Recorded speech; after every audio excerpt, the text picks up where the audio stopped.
Donc, quel est le contraire? À quoi s'oppose l'individuel? À l'universel. À l'universel, lui, dit le collectif.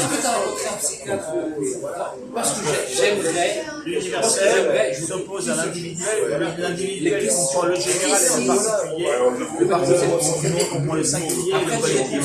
C'est ça le tableau. Oui, mais apparemment, il y a une catégorie. Donc tout ce qui est en dessous, c'est l'individuel, et l'individuel s'oppose à l'universel. Bon, par exemple, je prends votre cas. Vous êtes un individu.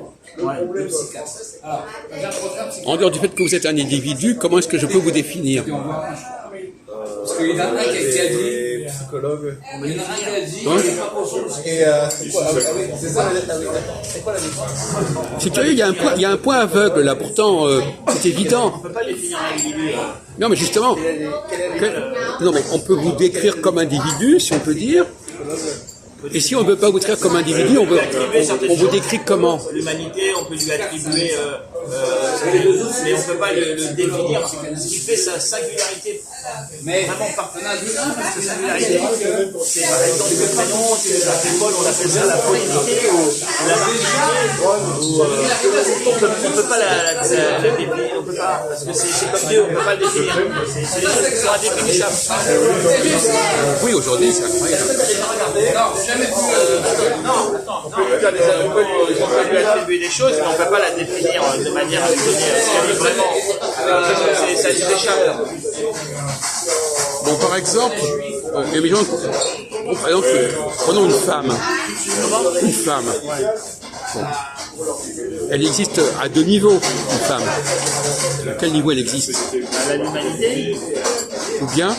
Et elle a aussi le genre féminin. Ah ben le genre, ah ben vous l'oubliez celui-là. Eh ben, c'est-à-dire... Des attributions, mais on va définir l'individu en tant que tel, le singulier lui-même. Par exemple, on fait que Mathias, c'est lui et pas un autre, c'est la Mathiasité, on va dire, on va l'appeler comme ça. Mais justement, je vous ai dit, qu'est-ce qui s'oppose à l'individuel? Ce qui s'oppose à l'individuel, c'est l'universel. Non, non, c'est pas l'universel. C'est le catégoriel. Avant de sauter à l'universel, vous avez le groupe auquel l'individu appartient. C'est même pas difficile, ça. À quel groupe tu appartiens? Parce que là, c'est le singulier, c'est l'universel en tant que singulier qui s'oppose au collectif. Non, non, non, c'est déjà une mauvaise dialectique. L'individu s'oppose au catégoriel. Soit j'étudie l'individu en tant que personne spécifique, soit je le situe dans son groupe, dans son collectif.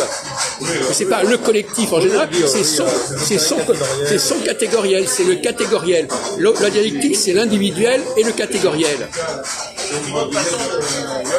C'est pas, en tout cas, l'universel, ça veut rien dire.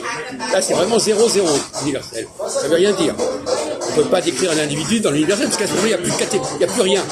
L'individu, il se sépare, l'individu, il se différencie des autres individus, mais l'universel, il se différencie de rien. Alors que le catégoriel, il se différencie des autres catégories. Par exemple, les fonctionnaires, ils ne vont pas plus à leurs avantages sociaux, ils défendent leur intérêt catégoriel. Ben voilà, exactement.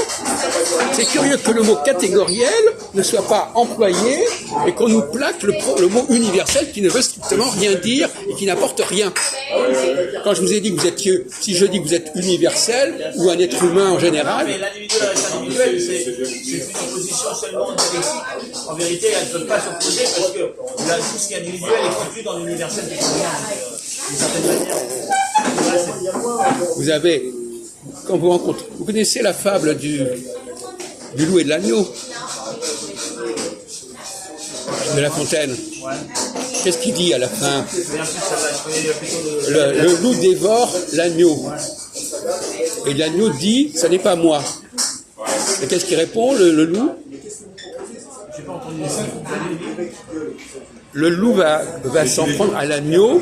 L'agneau, il dit, ça n'est pas moi qui ai fait ceci ou cela. Et qu'est-ce que répond le loup?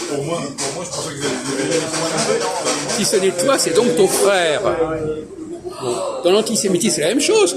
Il y a le juif individu, et puis il y a la catégorie juive.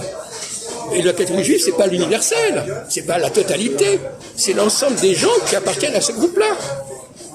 C'est quand même pas compliqué, ça.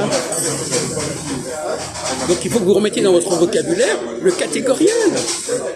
Les gens, d'ailleurs, en quelque sorte, quand on apprécie un individu, on l'apprécie aussi par rapport à la catégorie à laquelle il appartient. On le jette à... Non, je l'ai dit, si on approche, en dehors de la catégorie individuelle, quelle est l'alternative? Vous avez dit c'est l'universel, voilà. C'était pas la bonne réponse.